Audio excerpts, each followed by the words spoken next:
Fani Willis, trial day 2. Terrence Bradley and Fani Willis's father. That's what I have for you today, so on with the show.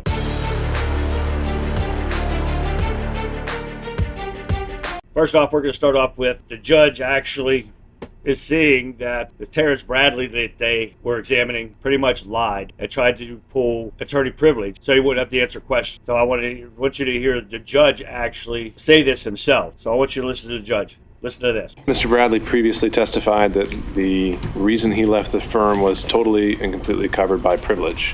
When asked by the state, he went into a factual scenario that, to my mind, I don't see how it relates to privilege at all.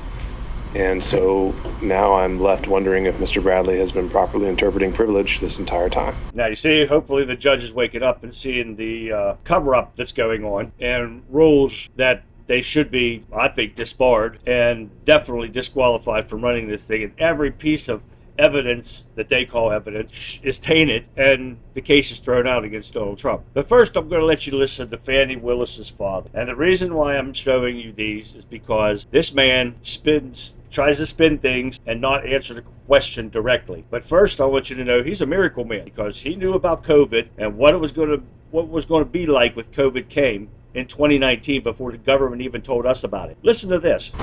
Well, let me qualify with the dates. Did you spend any time in 2019 in California? No, and the reason I didn't is that when I first came here, the answer is no, I did not. What happened was COVID. Once COVID hit,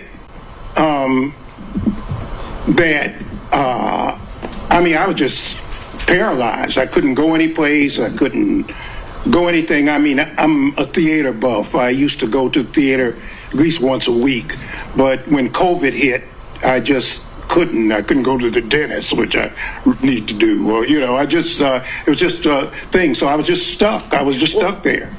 I may be wrong, but I believe COVID hit in 2020. So I was asking about 2019. In 2019, did you spend any time in California? Before COVID was even here in the United States, remember I lived in South Africa and I've traveled the world.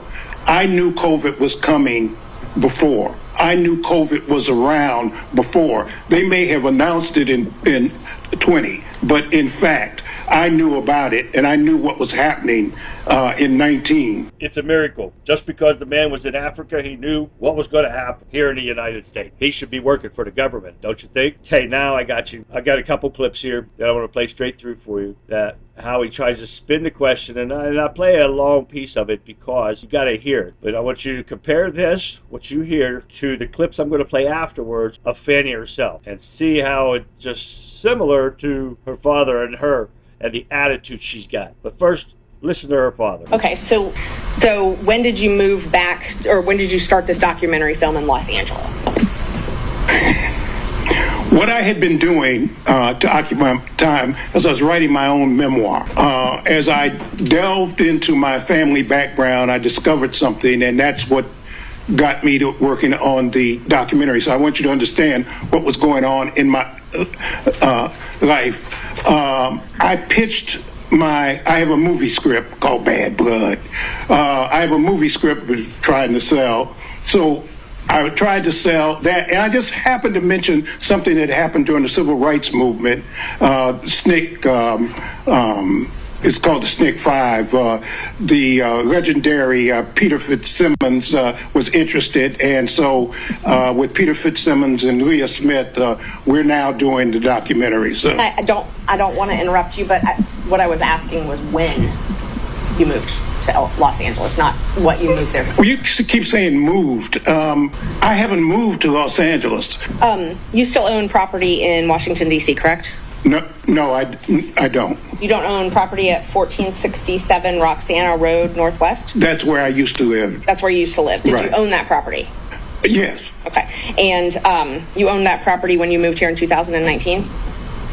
Yes. And you owned it in 2020, correct? Well, you talk about a very complicated issue.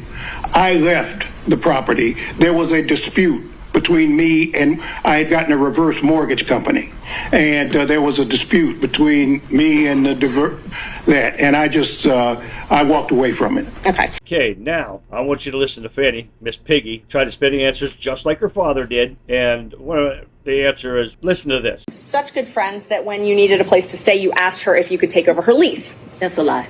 You did That's not move into her apartment? I or her did, but condo? that's not the way you characterize it. Is wrong. I asked if you could take over her lease. I did not ask if I could take over her lease. My dad was begging me to leave the house. He was afraid for me, afraid for his grandchildren. She wanted someone to take over her lease so that she didn't, have to pay a fee or get abandoned. And so I don't remember when, but probably March or April of 21, I moved in and take over her lease.